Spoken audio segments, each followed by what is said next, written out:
அன்பல்லவோ, விண் துறந்து மண்ணில் வந்தீர் மாபெரும் அன்பல்லவோ. பாவம் சுமந்தி சாபமானீர், பாவம் சுமந்தி சாபமானீர், பாதம் பணிந்திடுவோ. தூயா தூயாயம் இயேசு தேவா, உம் நாமம் வாழ்த்த பெருக. துதிகளின் பாத்திரரே, துதிகள் உமக்கு தந்தோ.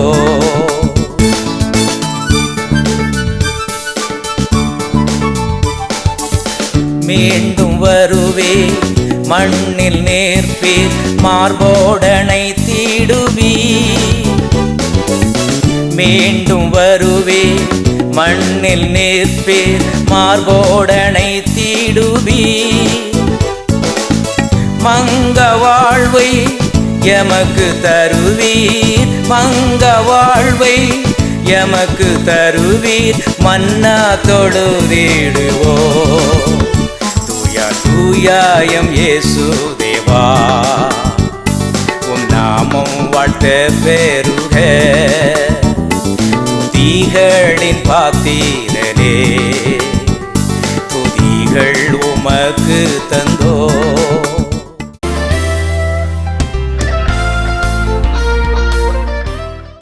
யாத்ராமத்தின் புஸ்தகம் 3வது அதிகாரம் 8வது வசனம். அவர்களை எகிப்தியன் கைக்கு விடுதலையாக்கவும், அவர்களை இந்த தேசத்திலிருந்து நீக்கி கானானியரும் ஏத்தியரும் ஏமோரியரும் பெர்சியரும் ஏவியரும் எபூசியரும் இருக்கிற இடமாகிய பாலும் தேனும் ஓடுகிற நலமும் விசாலமான தேசத்தில் கொண்டு போய் சேர்க்க நான் இறங்கினேன். தேவனுடைய சத்தத்தை இங்கே நாம் கேட்கிறோம். நம்முடைய தேவனுடைய சுபாவம் என்ன என்பதை இந்த வசனத்தின் மூலமாக நாம் அறிந்து கொள்கிறோம். 430 ஆண்டுகளாக அடிமைத்தனத்திலும் கசப்பிலும் இடுக்கத்திலும் இருந்த மக்களை விடுதலையாக்க வேண்டும் என்ற ஆர்வத்திலே கர்த்தர் இறங்கி வந்ததை பார்க்கிறோம். இன்றைக்கும் தேவனுடைய உள்ளம் அவ்விதமாக கட்டப்பட்டவர்கள், அடிமைத்தனத்துக்குள்ளாக இருக்கிறவர்கள், கசப்புக்குள்ளே இருக்கிறவர்கள், அவர்களை விடுதலையாக்க வேண்டும் என்றுதான் கர்த்தர் வாஞ்சையும் தாகமுமாயிருக்கிறார் என்பதை நாம் அறிந்து கொள்கிறோம். இந்த வசனத்தில் அருமையானவர்களே, அவர்களை அடிமைத்தனத்திலிருந்து விடுதலையாக்கி கானானுக்குள்ளே கர்த்தர் கொண்டு போனார்னு வாசிக்கிறோம். அந்த கானானை பற்றி 3 காரியங்கள் எழுதப்பட்டிருக்கிறது. ஒன்று, அது நல்ல தேசம். அடுத்தது இனிப்பான தேசம். அடுத்தது விசாலமான தேசம். கவனியுங்கள், நம்முடைய தேவன் எதாவது ஒன்று கொடுத்தாருன்னா நல்லது தான் கொடுப்பார், இனிப்பானதை தான் கொடுப்பார், விசாலமானதை தான் கொடுப்பார். காரணம், அவர் நல்ல தேவன், இனிப்பான தேவன், விசாலமான தேவன். கவனியுங்கள், தேவன் இடுக்கத்தை கொடுத்துட்டார், நெருக்கத்தை கொடுத்துட்டாரு, கஷ்டத்து கூட எங்களை அப்படியே நடத்திக்கிட்டு இருக்காரு. ஏதோ நாங்கள் பாடம் படிச்சுக்கிட்டு இருக்கோம். இதெல்லாம் மனுஷியமான பாரம்பரியங்கள் என்பதை தெரிந்து கொள்ளுங்கள். தேவன் நல்ல தேவன், விசாலமான தேவன், இனிப்பான தேவன். அவருடைய சுபாவத்துக்கு விரோதமான எந்த ஒரு காரியத்தையும் ஒரு நாளும் தேவன் செய்ய மாட்டார். வாழ்க்கையிலே கேள்விக்குறியான சில காரியங்கள் இருக்கிறது, பதிலே தெரியலன்னு சொன்னால் தேவன் உன்னை குழப்பலை.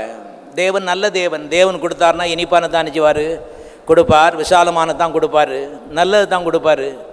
No problem with God. தேவனை பற்றி சந்தேகப்பட வேண்டிய எந்த அவசியமும் இல்லை. எல்லா பிரச்சனைகளும் மறுமையான பிசாசனத்திலிருந்து வருகிறது. பிசாசுக்கு எதிர்த்து நில்லுங்கள், அப்பொழுது அவன் உங்களை விட்டு ஓடி போவான். தேவனை பற்றி கேள்வியை கேளுங்கன்னு பைபிளில் போடல. தேவன் கேள்விகளுக்கு அப்பாற்பட்டவர். He is too good. அருமையானவர்களே, அவர் மிக மிக நல்லவர் என்று எழுதப்பட்டிருக்கிறது.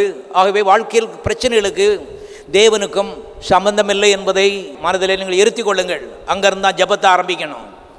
10 சந்தேகங்களை மனசில் வச்சுக்கிட்டு எந்த நேரம் உபவாசம் தான், எந்த நேரம் ஜபந்தான் சொன்னால் வீண் என்பதை தெரிந்து கொள்ளும் தேவன மக்களே.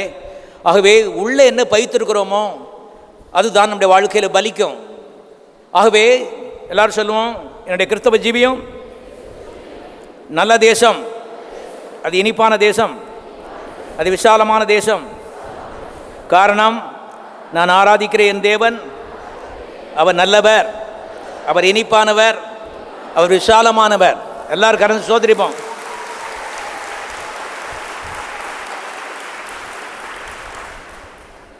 விசாலத்தை குறித்து விசேஷமாக அருமையானவர்களே நான் பேச விரும்புகிறேன். காரணம், 1000-10,000 விசுவாசிகளுடைய ஆழமான நம்பிக்கை, கிறிஸ்தவ ஜீவியம், இடுக்கம், நெருக்கம். பிசாசுடைய பொய் என்பதை தெரிந்து கொள்ளுங்கள். அவன் பொய் பேசும் பொழுது தன்னுடைய சொந்தத்திலிருந்து எடுத்து பேசுகிறான். அவனிடத்தில் சத்தியம் இல்லை என்று எழுதப்பட்டிருக்கிறது. அநேகர் சத்தியத்தை நம்புறது போல பிசாசுடைய பொய்யை நம்பி வாழ்க்கையை கெடுத்து கொண்டிருக்கிறார்கள். விசுவாசிகள் தான், ஆனால் சத்தியத்தை விசுவாசிக்கவில்லை, பிசாசுடைய பொய்யை விசுவாசித்து கொண்டிருக்கிறார்கள். வாழ்க்கை அருமையான இடுக்கமாய் நெருக்கமாய் போய்விடும் என்பதை நீங்கள் அறிந்து கொள்ள வேண்டியது மிக அவசியமாக இருக்கிறது. ஆகவே தான் எப்போதும் நம்முடைய தேவன் பக்கமாக சார்ந்து நாம் நிற்க வேண்டும். You must be on God side. எப்போதுமே தேவன் பக்கமாக அருமையான சாய்ந்து நிற்கணும். கொஞ்சம் சந்தேகமாக இருந்துச்சுன்னா, கர்த்தாவே எனக்கு உதவி செய்யுங்க, பிசாசு பக்கமாக போய் நின்றுக்கிட்டு நான் நிற்க விரும்பவில்லை என்பதை அருமையானவர்களே தேவனுக்கு எப்போதும் தெரியப்படுத்த வேண்டும் என்பதை தெரிந்து கொள்ளுங்கள். தேவன் விசாலமான தேவன். ஏதேன் தோட்டம் அதற்கு ஒரு ஆதாரமாக இருக்கிறது. முதல் மனிதனையும் மனுஷியையும் கர்த்தர் உருவாக்கி ஒரு தோட்டத்தில் வைத்தார். அந்த தோட்டத்தை குறித்து வாசிக்கலாம். ஆதியாகமத்தின் புஸ்தகம் 2வது அதிகாரம் 10வது வசனம். தோட்டத்திற்கு தண்ணீர் பாயும்படி ஏதேனிலிருந்து ஒரு நதி ஓடி அங்கேருந்து பிரிந்து 4 பெரிய ஆறுகள் ஆயிற்று. தோட்டத்துக்கு தண்ணி பாய்கிறதுக்கு 4 பெரிய ஆறு. எல்லாம் சொல்லுவோம், தோட்டத்துக்கு தண்ணி பாய்வதற்கு 4 பெரிய ஆறு. காரணம், என்ற தேவன் பெரிய தேவன்.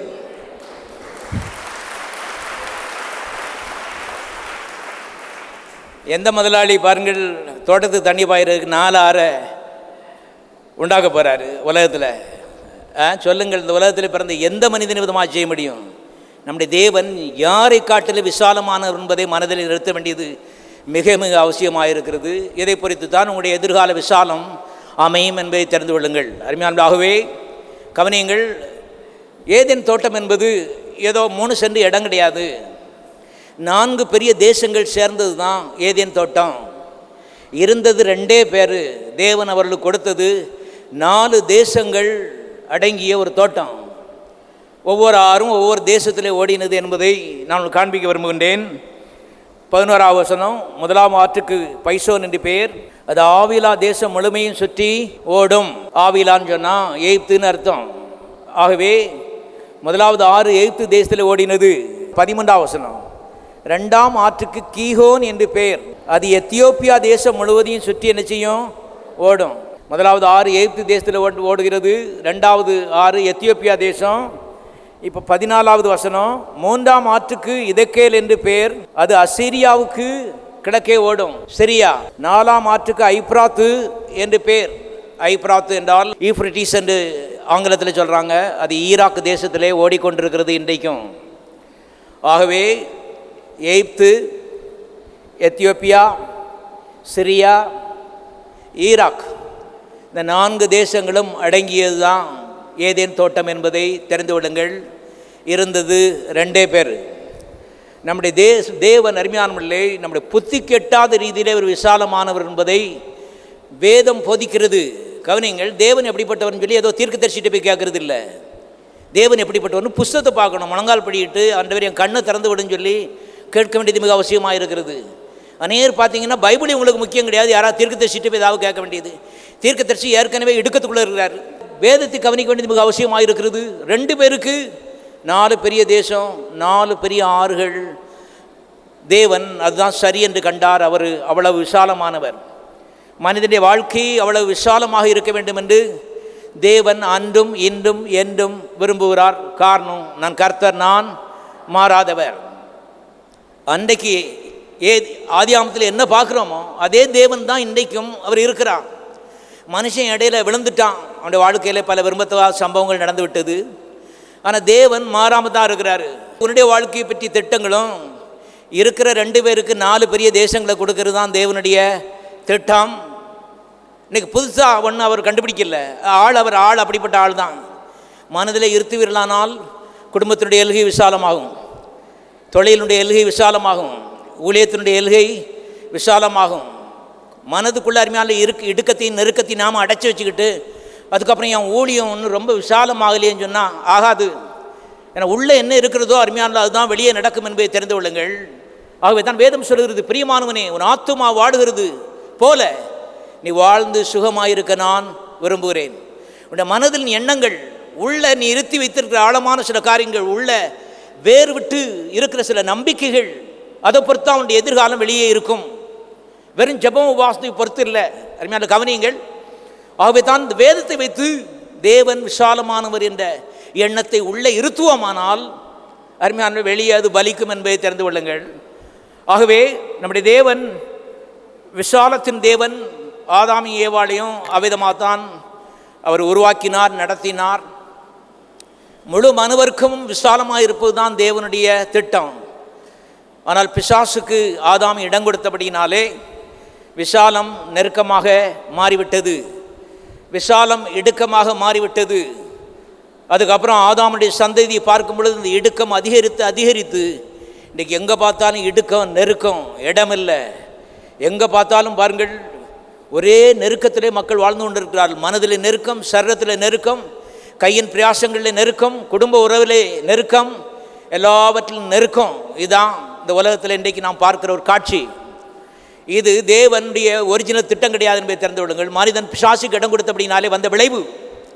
அதனால்தான் இன்றைக்கு இருக்கிற உலகத்தை வைத்துக்கொண்டு தேவன் எப்படிப்பட்டவர் என்று கணக்கு போடுவது ஆவிக்குரிய அறிவீனம்.